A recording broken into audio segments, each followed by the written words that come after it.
기도하고 주님이 주신 말씀 나누도록 하겠습니다. 기도하겠습니다. 주님, 오늘 또 주님의 말씀 앞에 나왔습니다. 주님, 이 말씀을 통해서 주님의 음성을 듣는 그런 시간이 되게 하시며 주님이 깨달아지는, 주님이 알아지는 그 축복이 되는 그런 시간 되도록 주님 역사하여 주옵소서. 주님 말씀하옵소서. 예수님의 이름으로 기도드렸습니다. 아멘. 주님과 함께 나누길 원하는 말씀은, 여러분과 함께 나누길 원하는 말씀은 마태복음 12장입니다. 마태복음 12장 18절에서 20절입니다. 마태복음 12장 18절에서 20절입니다.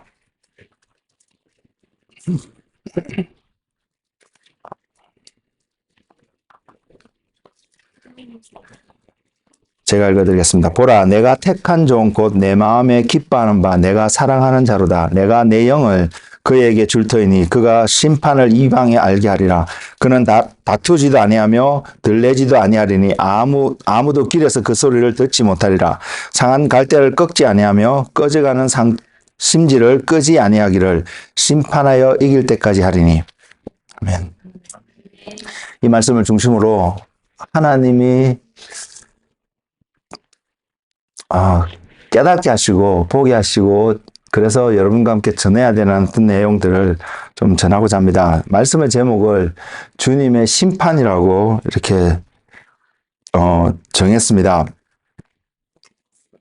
심판이라는 단어를 사용하기 때문에 어쩌면 저도 그랬습니다. 이것을 준비하면서 그런 마음이 있었는데 여러분에도 어쩌면 그런 마음이 드실지도 모르겠는데 약간 이 내용이 좀 무거울 수도 있고 그리고 어떤 의미에서는 또 우리에게 두려움을 줄 수도 있지 않을까 이런 생각을 할 수 있는 단어가 심판이라는 단어가 아닐까 생각합니다. 근데 제가 이 말씀을 준비하면서 제가 느끼는 하나님의 마음은 뭐냐면 주님의 심판이라는 모습을 통해서 주님께서 심판하신 심판이 어떠한 모습으로 우리에게 나타나는가를 아는 것이 아니라 이것을 이야기하시는 주님이 어떠한 분이신가를 발견할 수 있고 얻을 수 있는 그런 은혜를 소망합니다. 주님이 심판이 이런 것이야 라고 전하시는 느낌보다는 제가 느끼는 건 그것을 통해서 우리에게 들려주시는 주님이 어떠한 분이신가를 표현하고 계시다는 것을 저는 볼 수 있었고 전 여러분과 함께 그것을 나누고자 합니다. 심판이라는 단어를 제가 사용하고 있기 때문에 아마 여러분들께서도 또한 생각하시기를 더군다나 우리가 살아가고 있는 지금 이 시대에 어떤 모든 것을 볼 때에 마지막이라는 단어를 또 사용하지 않을 수 없는 상황 가운데 있겠다라고 생각할 수도 있겠고요. 그러면서 그것을 생각해 보면 마지막 때에 또한 앞으로 다가오는 일들이 어떠한 일들로 일어날 것인가를 우리가 살펴봄으로써 우리가 준비할 수 있고 또한 그것이 닥쳐왔을 때는 준비가 되었기 때문에 여유를 가지고 그것을 대처할 수 있는 지혜가 있지 않을까 이런 생각을 분명히 할 수도 있을 텐데 그러나 제가 깨닫는 것은요. 그런 것을 알기 때문에 앞으로 내일 이때에 몇 년 뒤에 이런 일들이 일어날 것을 알고 있기 때문에 우리가 제대로 준비할 수 있다고 생각하지도 않고요. 그것을 알고 있기 때문에 만약 그것을 다가왔으면 내가 지혜롭게 해서 잘 대처할 수 있는 한 사람이라는 생각도 별로 들지 않았습니다. 말씀을 준비하면서요. 왜 그랬을까? 생각하면서요. 물론 저와 여러분이 지금 우리 주변에 일어나고 있는 많은 일들에 대해서 무지하게 대처하고 있으면 분명히 안 됩니다. 우리는 알 필요가 있습니다. 근데 제가 깨닫게 되는 한 가지, 이것을 안다고 해갖고 그것이 일어났을 때 내가 지혜롭게 잘 대처할 수 있다라는 확신이 제 안에 들지 않았습니다. 그 근거가 어디에 있냐면 성경 말씀에 그 한 근거가 있는데요. 하나님이 모세가 아닙니다. 노아를 통해서 심판을 이야기하셨습니다. 물론 그 성경을 통해서 언제 정확한 몇 월 며칠 날에 그것이 일어날 것이라고 말씀하지는 분명히 안 하셨을 것입니다. 근데 비를 통해서 물을 통해서 물로서 심판하실 거라는 것을 분명히 말씀을 하고 계시기 때문에 그러한 일들이 일어나는 것을 바라봤다면 사람들은 어쩌면 그런 생각을 했을 수도 있는 어떠한 그런 상황들을 우리는 바라볼 수 있는데 성경이 그 시대의 사람들, 노아 시대의 사람들을 이야기하고 있는 모습을 보면 노아는 그 비가 내리고 그러고 할 때에 방주에 들어가는, 그리고 많은 동물들이 그 방주에 들어갔으니까 시간이 있었을 거 아니에요. 그 시간 동안에 가고요. 준비하고 있는 노아와 반대로 당시에 살았던 사람들은 그저 자기들이 하고 있는 일들을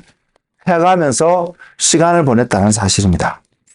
그리고 성경이 우리에게 경고하고 있는, 워닝하고 있는 마지막 때의 한 메시지는 분명한 것은 그것이 어떠한 모습인지 잘 모른다 할지라도 우리에게 경고하는 마지막 때의 한 모습은 무엇이냐면 마지막 때는 노아의 때와 같다고 이야기하고 있습니다.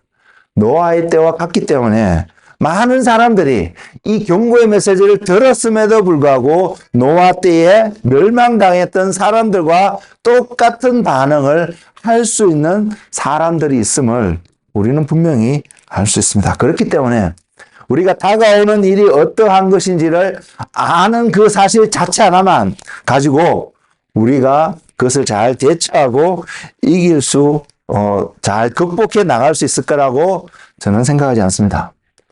그리고요, 노아의 때와 같기 때문에 설령 우리에게 정말로 주님께서 몇 날 며칠 날 다시 오실 거야 말씀을 하셨다라고 가정을 해서 그것을 다 듣고 있다고 할지라도 그것을 들었던 많은 사람들 중에 여전히 노아 시대에 멸망받은 사람들처럼 그 날짜를 들었음에도 불구하고 무시하게 되는 그러한 사람들이 분명히 있을 것입니다.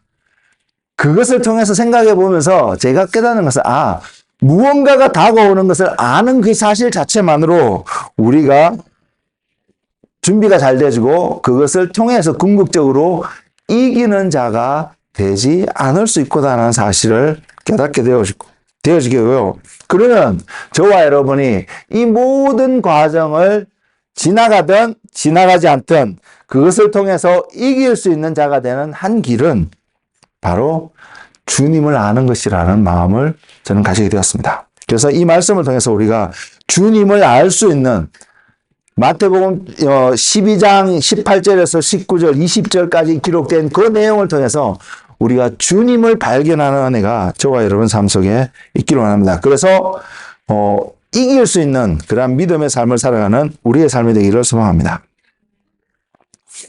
주님의 심판이 어떠한 것인가 이것을 보는 것이 아니라 그것을 통해서 주님이 어떠한 분이신가를 표현하고 있는 것을 발견하고 깨달아지는 은혜가 우리의 것이 되기를 원합니다.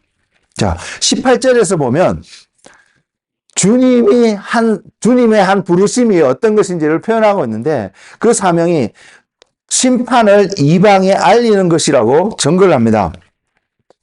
그리고 그 심판을 이방에 알릴 수 있는 그 출발점이 주님의 사역의 출발점이 항상 그랬지만 우리가 어떤 사역을 한다면 그 사역의 출발점이 또한 이래야 되지만 어쨌든 그것을 통해서 이방인의 심판을 알리게 된 주님의 사역의 출발점이 내가 내 영을 그에게 줄 터니라고 라는 말씀으로 시작을 한다는 것입니다.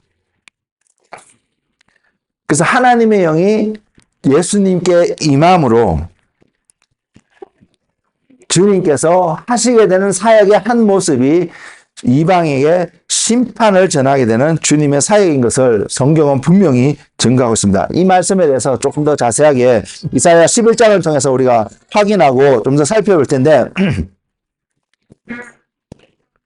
먼저 그것을 들어가기 전에 하나의 살펴보기 정의를 내리기 원하는 한 부분은 심판이라는 단어입니다.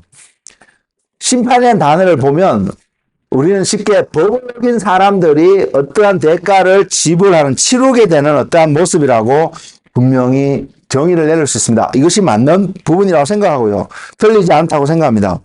그럼에도 불구하고 오늘 마태복음 12장 1절에서 17절까지, 16절까지 내용을 쭉 살펴보면 어떠한 죄를 지은 사람이 대가를 치르는 심판의 이런 기본적인 정의하고는 조금 다른 모습이 그곳에 기록되어 있습니다.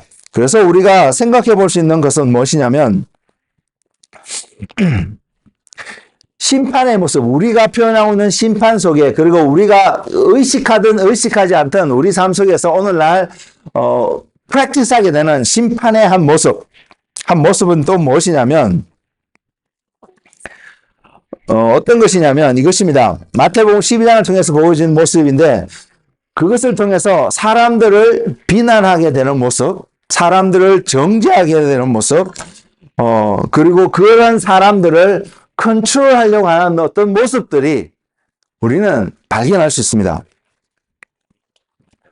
제가 말씀을 준비하면서 이것이 깨달아지면서 이게 우리의 마음속에도 깊이 자리 잡을 수 있구나 하는 사실을 보게 되었고, 이러한 것이 우리 안에 있다면 이것을 정말로 제거할 수 있는 은혜가 저와 여러분에게 주어진 하나님의 은혜가 되기를 원합니다.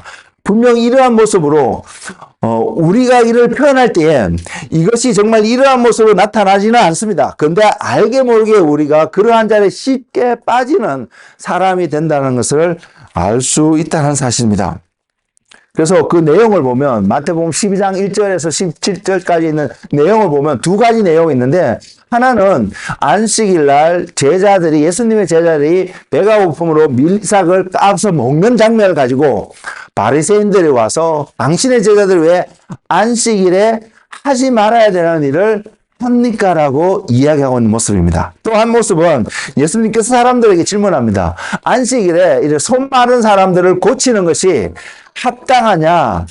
율법적으로 허용되느냐? 안 되냐? 이런 질문을 하고 있는 장면 속에서 나타나는 모습이거든요. 그래서 그 내용을 가만히 보면 안식일에 이삭을 먹느냐 안 먹냐, 이런 이삭을 먹은 것이냐, 왜냐하면 밭에 있는 이삭을 따먹는 것이기 때문에 오늘날 같으면 절도죄도 될 수 있습니다. 근데 당시에는 율법적으로 허용되는 부분도 있었거든요. 가난한 사람들이 그 이삭을 먹을 수 있게끔 추수할 때에 다 추수하지 말고 내버려 두게끔 하고요. 한 모퉁이 밭의 모퉁이 부분들은 내버려둬서 가난한 사람들이 그것을 통해서 양식을 삼을 수 있게도 하고요. 또한 이삭이 추수할 때에 떨어진 것들을 줍지 않고 가난한 사람들이 와서 주울 수 있도록 이렇게 배려하는 하나님의 말씀이 율법의 형태로 전해져 있었던 것이 사실이거든요.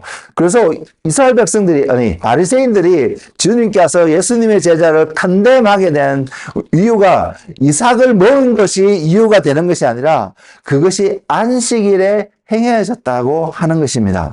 즉, 안식일은 하나님을 위한 날인데 하나님을 위한 날에 다른 것을 했다는 어떤 이유로, 어떤 팩트를 가지고 이 사람들을 정죄하고 더 나아가서 예수님을 비난하는 이유는 예수님이 하나님께로부터 오지 않았다는 것을 사람들 앞에 확인시키려고 하는 이 사람들의 바리새인들 당시의 태도고 모습이었거든요. 이제 그런 배경을 가지고 있고요. 또 주님께서 이 왼손 마른 사람들을 세우며 사람들에게 묻기를 말하면서 너희가 안식일에 양이나 소가 웅덩이에 빠지면 가서 건져내지 않느냐라고 이야기를 하고 있는 장면들을 통해서 안식일을 지키고 있다라고, 지켜야 되는 부분이 분명히 있습니다. 지켜야 되는 부분이 있는데 이 지키는 부분을 적용하는 그들의 삶들 속에서 하나님이 용납하지 않는 어떠한 모습들이 있음을 우리는 확인할 수 있다는 사실입니다. 이것을 통해서 한 가지 스테이트먼트를 한번 만들어 보면 오늘 사는 우리도 율법에 대한, 하나님의 말씀에 대한 우리의 태도는 어떠한 태도일까? 어떠한 태도로 우리는 하나님의 말씀을 대하고 있을까? 분명히 말씀드린 것은 우리는 하나님의 말씀을 지켜야 됩니다. 이것을 안 지키고 우리를 나름대로 그것을 안 지켜도 된다고 우리 자신을 뭐라고 표현할까요? 이렇게 우리 자신을 좀 가볍게 하고 그렇게 할 수 있는 부분은 분명히 아닙니다. 하나님의 말씀을 지켜야 되는 것도 분명히 맞는데, 근데 오늘 말씀을 통해서 주님이 보여주신 한 부분은 안식일을 지키지 않는 행위라고 표현되는 어떤 행위들이 주님께서 용납하고 계시는 부분들을 볼 수 있다는 것입니다. 자, 그러면 이러한 상황 속에서 우리는 어떻게 무엇을 바라보고 무엇을 하는 것이 안식일을 지키는 삶의 모습이고 그리고 안식일을 범하지 않는 삶의 모습일까? 더 나아가서 제가 조금 전에 설명했던 것처럼 그러한 분명히 그 하나님의 말씀은 이 성경에서 쓰여져 있고 우리에게 주어져 있는데 이것을 가지고 사람을 정죄하고 비난하고 더 나아가서 조정하려고 하지 아니하고 이 말씀을 우리의 삶 속에 나의 삶 속에 적용하면서 어떻게 하나님께 faithful하며 나아갈 수 있을까? 이러한 차이를 저와 여러분은 분별할 수 있을까요? 이러한 질문을 봉착하게 되었습니다. 여러분 어떠실까요? 우리는 삶을 살면서 살아가면서 이러한 일들을 많이 경험한다고 생각합니다. 이때에 저와 여러분은 기본적으로 어떠한 태도를 취하고 있을까요? 한 가지 분명히 여러분이 전할 수 있는 메시지는 주님이 이 땅에 오셔서 저와 여러분을 자유케 하셨습니다. 아무도 매여 있게끔 종의 모습으로 살아갈 수 있게끔 주님이 하신 것이 아닙니다. 우리를 자유케 하셨습니다. 그렇지만 또한 우리는 생각해야 되는 것이 자유라는 이름으로 우리가 자유케 되었다는 이름으로 우리가 마음대로 살아가게끔 다시 말해서 방종의 삶을 허락하시는 것이 또한 아니라는 사실입니다. 그러면 우리는 질문을 할 수밖에 없습니다. 무엇이 자유의 삶이고 무엇이 방종의 삶인 것인지를 알고 우리 삶 속에서 이것을 구별하며 살아갈 수 있을까요? 다시 심판의 말씀으로 이 내용들을, 이 질문을 적용해 볼 수 있기를 원합니다. 그래서 하나님의 영이 이방 가운데, 세상 가운데 심판에 알릴 것을 분명히 이야기하고 있는데 주님께서 이 말씀을 표현하셨습니다. 심판에서 성령이 오시면 주님의 것을 가지고 그 성령님이 주님의 것을 가지고 주님을 알리시고 주님 또 세상에 전하는 한 메시지가 있는데 그것이 심판에 대해서 전할 것이라고 이야기하고 있습니다. 그래서 우리는 어떤 생각을 할 수밖에 없냐? 그러면 이 말씀하는 심판이 무엇일까? 우리는 생각해 볼 수밖에 없고요. 그리고 이 심판을 통해서 주님이 정말로 전하고자 하는 그 메시지의 핵심은 무엇일까? 제가 말씀을 시작하면서 말씀드렸던 것처럼 심판을 통해서 예수 그리스도는 과연 어떠한 분으로 우리에게 표현되어지고 전달되어지기를 원하시고 계시는지를 발견하는 은혜가 우리에게 오늘 있기를 소망합니다. 마태복음 12장 18절에서 언급하는 내용을 주님께 부어줌으로 하는 그 표현을 이사야서 11장 2절에 나와 있는데요. 이사야 11장 2절에 보면 이렇게 표현되었습니다. 그의 위에 여호와 영 곧 지혜와 총명의 영이요 모략과 재능의 영이요 지식과 여호와를 경외하는 영이 강림하시리니. 이새의 뿌리에서 한 싹이 나게 되는데 그 싹에게 하나님께서 하나님의 영을 부으시는 장면을 이사야가 예언하고 있습니다. 그것을 일곱 영이라고 표현되는 하나님의 영을 이야기하고 있는데 이 일곱 영에 대해서 또 예수님이 이 일곱 영을 가진 분이라고 증거하고 있는 말씀이 계시록 3장 1절에도 나와 있습니다. 사대 교회에 전하는 주님의 말씀인데 사대 교회의 사자에게 편지하라. 하나님의 일곱 영과 일곱 뼈를 가지시니가 이르시되 내가 내 행위를 아느니 내가 살았다 하는 이름을 가졌으나 죽은 자로다. 이 말씀을 통해서도 확인하는 것은 이사야가 예수님께 하나님의 일곱 영이 부어질 것을 예언해 있고 계시록의 말씀을 통해서 확인하는 것은 예수님이 바로 하나님의 일곱 영을 가진 자라는 것을 우리는 확인할 수 있습니다. 그리고 마태복음 12장에 있는 말씀을 통해서 이 일곱 영을 가진 자가 주님께서 전하는 한 메시지가 심판을 전하고 계시다는 것을 보여주고 있다는 사실입니다.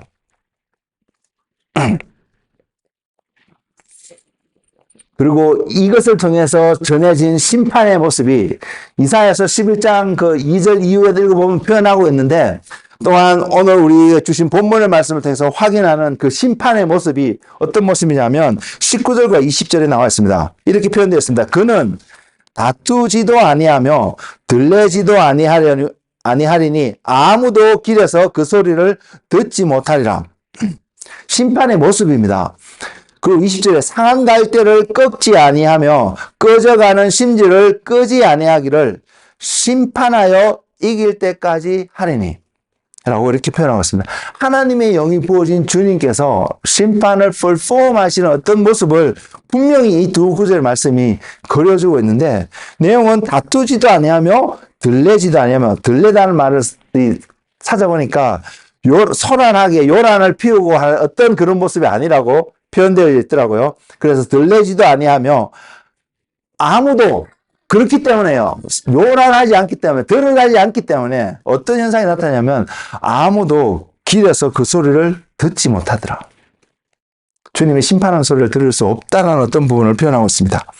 그리고 20절에 상한 갈대를 꺾지 아니함 같이 꺼져가는 심지를 끄지 아니하기를, 언제까지 하냐면 심판하여 이길 때까지 한다고 성경은 기록하고 있다는 것입니다. 저는 이런 질문을 하나님께 드릴 수밖에 없습니다. 왜 아무도 듣지를 못할까요? 왜 길에서 아무도 이 소리를 듣지 못할까요? 심지어는 20절에서는 상한 갈대를 꺾지 아니하며 꺼져가는 심지를 끄지 아니하면서도 심판하여 이길 때까지 하신다고 하고 있는데, 과연 이것이 어떻게 가능할까요? 이런 질문을 던질 수밖에 없습니다. 여러분 어떻게 생각하세요? 여러분 집에서 화초를 키워보시면, 저도 뭐 몇 개가 있는데요. 가지가 상처가 나고 잎이 병이 들고 이렇게 되면 끊어내는 것이, 잘라내는 것이 원가지, 다른 나무 가지들이나 나무 화초나 줄기들이 더 생명 있게 자라가는 것이 정상적인 이치가 아닐까 생각합니다. 저도 종종 그래 해봤고요. 경험도 있고요. 근데 이 본문 말씀 그대로 우리 삶 속에 적용해 보면 상한 갈대를 꺾지 않으신다고 말씀하셨거든요. 그래서 저와 여러분이 예를 들어서 우리가 상한 갈대와 같은 모습으로 있다라면, 그 우리 상한 갈대를 꺾지 않기 때문에 우리는 한편으로 기쁨을 누릴 수 있는 부분이 있을 것 같다라고 느껴지는 부분이 분명히 있다고 생각합니다. 근데 저는 의문이 드는 게, 상한 갈대라는 표현을 우리 삶 속에 적용해 보면 이렇게 표현할 수도 있을 것 같습니다. 상처라고 말입니다. 어떠한 상처라고, 이유가 어땠든 어떤 상처가 우리 안에 나타날 수 있는데, 꺾어내지 않는다는 어떤 의미가 쟤는 어떻게 좀 다가왔냐면, 이 상처가 해결되지 않는단 말인가? 이 상처가 치유되지 않는단 말인가? 이 상처가 그대로 있는 어떤 상태를 말하고 있는 것인가? 이런 생각이 들었거든요. 그래서 만일 그렇다면 이 상처가 그대로 있는 상태를 내버려 두심으로써 우리를 어떤 심판하시는 주님의 모습을 보인다면, 그럼 과연 어떻게 주님은 심판하여서 이기실 때까지 그것을 심판하실 수 있을까? 세상 사람들, 세상에 있는 사람들을 포함해서요, 우리 안에는 본능적으로 나타나는 특징들이 뭐냐면요, 내 상처는 감추기 원하고 다른 사람에 있는 상처를 그냥 쉽게 떠올리는 것을 좋아합니다. 그 이야기하는 걸 좋아합니다. 특히 이 뉴스 미디어 연예계의 소식들 같은 경우에 좋은 것도 분명히 알리는 필요하지만, 어떤 연예인의 잘못된 부분들을 덮어주기보다는 드러내는 더 미디어들이 초점을 맞추고 있다는 느낌을 지울 수 없는 그런 많은 뉴스들을 볼 수 있습니다. 최근에 그런 한 뉴스를 보게 됐는데, 아직 이거 진행 중에 있습니다.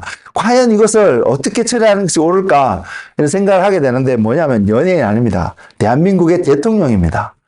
이 북미에 오셔갖고 유엔 총회 참석하고 이렇게 하시면서 지나가면서 어떤 이야기를 했는데, 그것이 지금 구설수에 오르고 있거든요.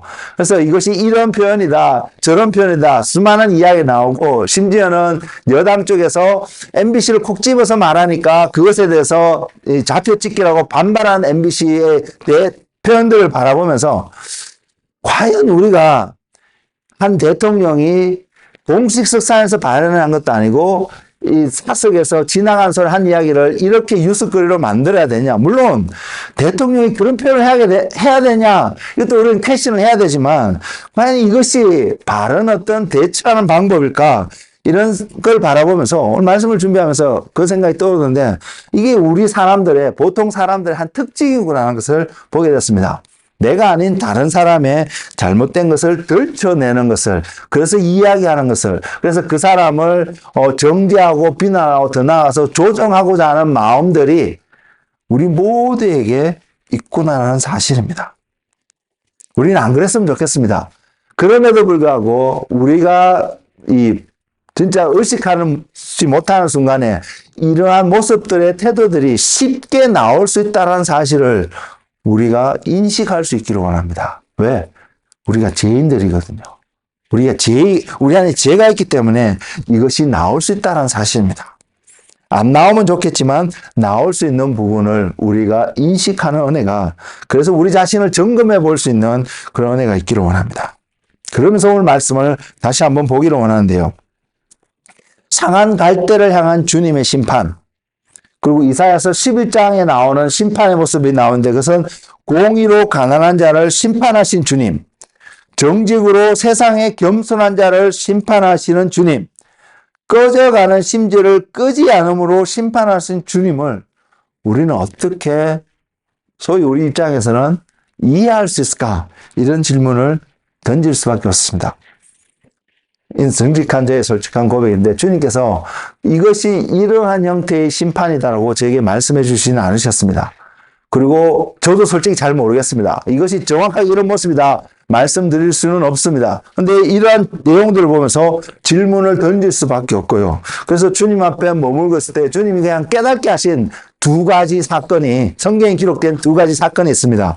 그래서 저는 이것을 여러분에게 또한 나눠드리기를 원하고, 그것을 통해서 주님 앞에서 여러분이 어떠한 태도를 취하고 또 이 오늘 본문 말씀을 전하면서 이것을 통해 주님이 어떠한 모습을 볼 수 있는지, 그 모습이 우리 안에서 온전히 세워지는 은혜가 있기를 소망합니다. 무엇이냐면 그 심판의 그 모습을 보일 수 있는데 그 한 부분은 요한복음 4장에 나와 있는 사마리아에 있는 우물가에서 한 여인을 만나셨던 주님의 모습이었습니다. 그 여인에게 주님이 소위 심판이라고 표현할 수 있는 그 표현의 말씀이 무엇이냐면 그 여인에게 이렇게 요청합니다. 말합니다. 너는 가서 내 남편을 데리고 오라고. 저와 여러분이 그러한 입장에 있다라면 우리는 그 이야기를 잘 아니까 자세하게 나누지 않겠습니다. 근데 그러한 입장에 있다라면 누군가가 나에게 그러한 말을 한다면 우리의 마음은 어떨까요? 나의 마음은 어떨까요? 이 사마리아 여인의 진짜 본능적에서 나올 수 있는 어떤 마음들을 생각해 보면 어떠한 마음이었을까요? 한편으로는 굉장히 부끄러울 수도 있지 않을까 생각합니다. 왜? 그 사람에게 가장 감추고 싶었던 한 연약한 부분이 바로 그 문제였을 테니까요. 우리도 우리 안에는 감추고 싶은 어떤 것들이 어떠한 이유든지 드러나는 것을 원하지 않는다는 사실입니다. 근데 주님이 말씀을 하셨다는 것은 오늘 지금 제가 전하고 있는 메시지를 중심해서 그것을 표현하면 그 여인을 향한 주님의 심판의 한 모습이라고 표현할 수 있지 않을까요?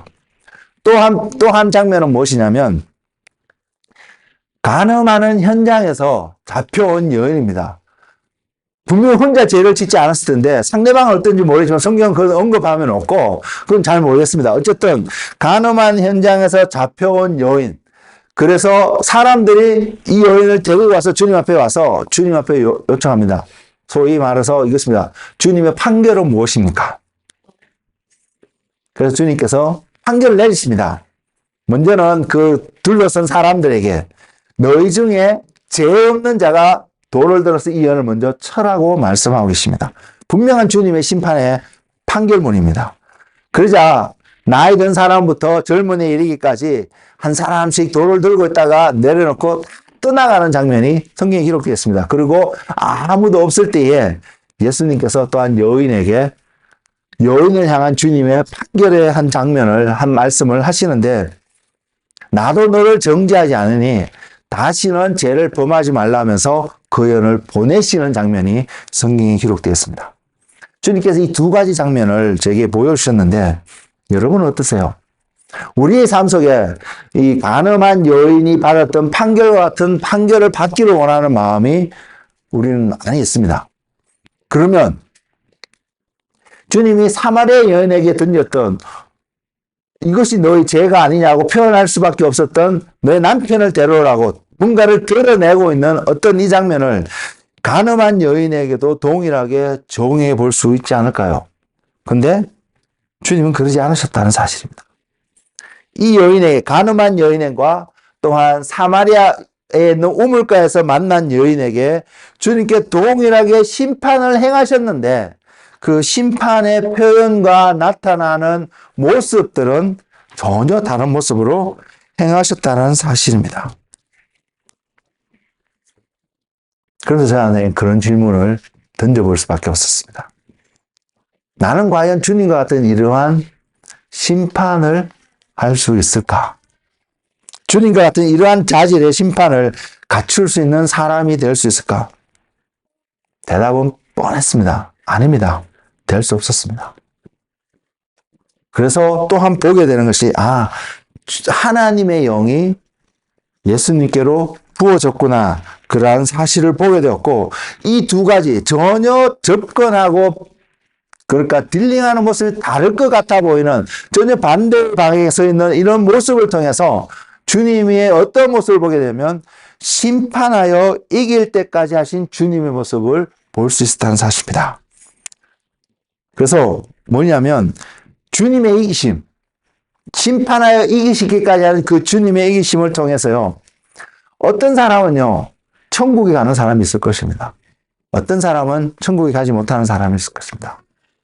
Either way. 두 가지 다 우리에게는 천국에 가는 일을 일어나기를 원하는 마음, 그래서 우리가 이기는 자가 되기를 원하는 소망하는 마음이 있지만 주님은 두 상황 속에서도 모두 다 이길 수 있는 분이 되신다는 것을 보게 되었습니다. 그래서 선포할 수 있고 여러분에게 전가할 수 있는 한 가지는 바로 주님이시구나. 주님이 심판주이시며 주님의 판결이 공정하고 옳은 것이구나. 그리고 심판하여 이기기까지라고 말씀하고 계시잖아요. 그래서 이 말씀을 통해서 제게 깨닫게 해주신 것은 주님이 끝에 있는 것이구나. 끝이 바로 주님이시구나. 우리가 그 주님을 바라보고 있는가 하는 것입니다. 오메가 되신 주님을 보고 있는가라는 것입니다. 여러분 그것을 보기를 원합니다. 전혀 그런 심판이 전혀 주님이 오지 않는 것처럼 살아가는 우리의 삶이 아니라 주님이 약속하시고 말씀하신 그 날이 반드시 오게 되겠구나. 그래서 그 주님을 바라보고 준비할 수 있는, 그래서 그 주님이 어떠한 분이신지 알고 오늘 또 준비하는 그러한 삶이 되기를 원합니다. 그럴 때 우리는 이기는 자가 될 것입니다. 그런 삶의 모습을 이사야서 11장 3절과 4절에서 표현하고 있는데요. 이렇게 씁니다. 그가 여호와를 경외함으로 즐거움을 삼을 것이며 그의 눈에 보이는 대로 심판하지 않으며 그의 귀에 들리는 대로 판단하지 아니하며 공의로 가난한 자를 심판하며 정직으로 세상을 겸손한 자를 판단할 것이며 그의 입의 막대기로 세상을 치며 그의 입술의 기름으로 악인을 죽일 것이며. 우리 삶 속에서 동일하게 이러한 일을 일어나기를 원한다면 그 삶의 모습은 두 가지 특징은 분명히 나타날 텐데, 하나는 여호와를 경외하는 삶의 모습입니다. 저와 여러분이 여호와를 경외하는 삶의 모습으로 온전히 살아갈 때에 우리는 주님의 심판을 통해서 주님이 어떠한 분인지를 알고 우리도 동일하게 그러한 삶의 모습, 주님의 것들을 프랙티스하는 삶이 나타날 것이며, 또 한 가지는 표현하기를 그의 입의 막대기로 세상을 치며 그의 입술의 기운으로 악인을 죽일 것이라고 표현하고 있는데, 바로 하나님의 말씀입니다. 하나님 말씀이 우리를 분별하고 하나님 말씀이 우리를 판단할 수 있는, 심판할 수 있는 기준이 되었음을 분명히 보여주고 있습니다. 이거는요, 이 두 가지 삶, 여호와를 경외하는 삶, 그리고 주님의 말씀이 우리의 심판의 어떤 기준이 되는 이런 삶은 우리가 하고 싶다고, 우리가 노력한다고 되는 삶이 분명히 아닐 것입니다. 이것을 우리의 육신으로 노력해서 뭔가를 하게 되면 저와 여러분의 삶은 어떤 모습으로 많이 나타날 수 있냐면 종교적인 모습으로, 그래서 그것을 통해서 다른 사람을 정죄하고 심판하고 컨트롤하고자 하는, 나도 원하지 않지만 그런 모습으로 나타날 수 있다는 사실입니다. 그러나 반대로 이것을 하나님을 경외하고 주님의 말씀을 삶의 기준으로 삼는 이것이 우리의 영 가운데서 주님과의 영과 연합된 가운데서 이 삶이 온전히 이루어지고 열매를 맺게 된다면 이 심판은 저와 여러분을 살리는 심판이 될 것이라는 사실입니다. 이것이 우리의 삶이 되기를 원합니다.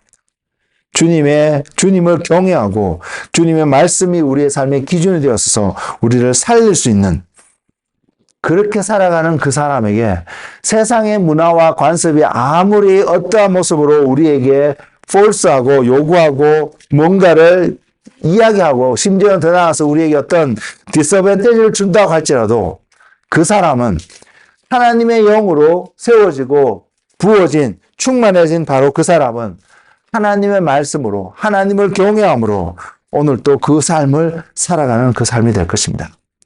그래서 이루어진 심판, 그래서 세워가는 하나님의 나라의 모습은 이사야서 11장 9절에서 선포하고 있는데 이렇습니다. 내 거룩한 산 모든 곳에서 해되는 것도 없고 상함도 없을 것이니 이는 물이 바다를 덮음같이 여호와를 아는 지식이 세상에 충만할 것입니다. 결국은 저와 여러분의 삶 속에 여호와를 아는 지식이 충만해지는 어떤 상황이 되어질 때에 우리는 주님이 말씀하시는 상한 갈대를 꺾지 않고 꺼져가는 심지를 끄지 않음에도 불구하고 심판하여 이기게 되시는 주님의 모습을 우리는 경험할 수 있을 것입니다. 보게 될 것입니다. 이 은혜가 우리 삶 속에 있기를 원합니다. 그래서 주님과 동행하는 삶이 저와 여러분의 삶이 되기를 소망합니다. 그래서 우리 삶 속에 주님을 아는 지식이 또는 주님을 알고자 하는 열망이 우리의 마음을 가득 채우고 오늘 또 그 주님을 아는 자리에 주님의 임재 가운데 자신을 쳐서 복종하며 나아갈 수 있는 한 분 한 분이 되시기를 소망합니다. 그래서 은혜가 넘치는 하나님의 사람들이 되어서서 오늘 또 주님이 여호와를 하나님 아버지를 경외하며 살았던 그 삶을 바라보며 주님을 예배하고 주님을 경외하면서 오늘 나올 가운데 하나님의 말씀으로 하나님 앞에 자신을 드릴 수 있는 바로 주님의 사람들이 되기를 예수님의 이름으로 권면을 드립니다. 기도하겠습니다. 주님,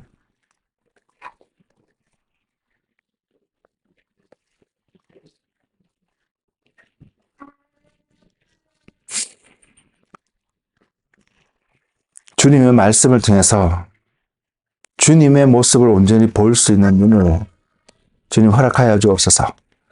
그래서 주님을 깊이 경험하는 그런 은혜의 시간이 되게 하여 주시옵소서. 주님, 주님의 영을, 하나님의 영을, 여호와의 영을 주님께 부으심으로 세상 가운데, 이방 가운데 심판을 전하겠다고 말씀하신 주님께서 그것을 행해 가신 주님의 모습을 바라보며 우리도 그 주님과 동행할 수 있는 그 삶의 은혜가 이곳에서 주님을 구하고 주님을 찾는 한 사람 한 사람에게 충만할 수 있도록 주님 기름 부으시며 확답하여 주시옵소서. 그래서 우리 안에 있는 우리의 육신에서 나오는 어떤 삶의 반응이 아닌 주님의 영으로 말미암아 영으로 반응하는 주님의 사람들이 되게 하시고 그래서 주님께 영광이 되어지며 우리 삶 가운데는 여호와를 경외하고 하나님의 말씀으로 우리의 삶이 세워져 가는 그런 하나님의 것을 경험하는 축복의 삶이 될 수 있도록 주님 인도하여 주시옵소서. 주님, 오늘 또 주님을 신뢰하며 주님 앞에 우리의 것들을 내려놓을 때에 주님 응답하여 주시며 불러서 기름 부으심으로 함께 하셔서 오늘 또 우리 앞에 놓여진 그 삶 속에서 승리하는 삶을 살아갈 수 있도록 주님 인도하여 주시옵소서. 감사하고 예수님의 이름으로 기도드렸습니다.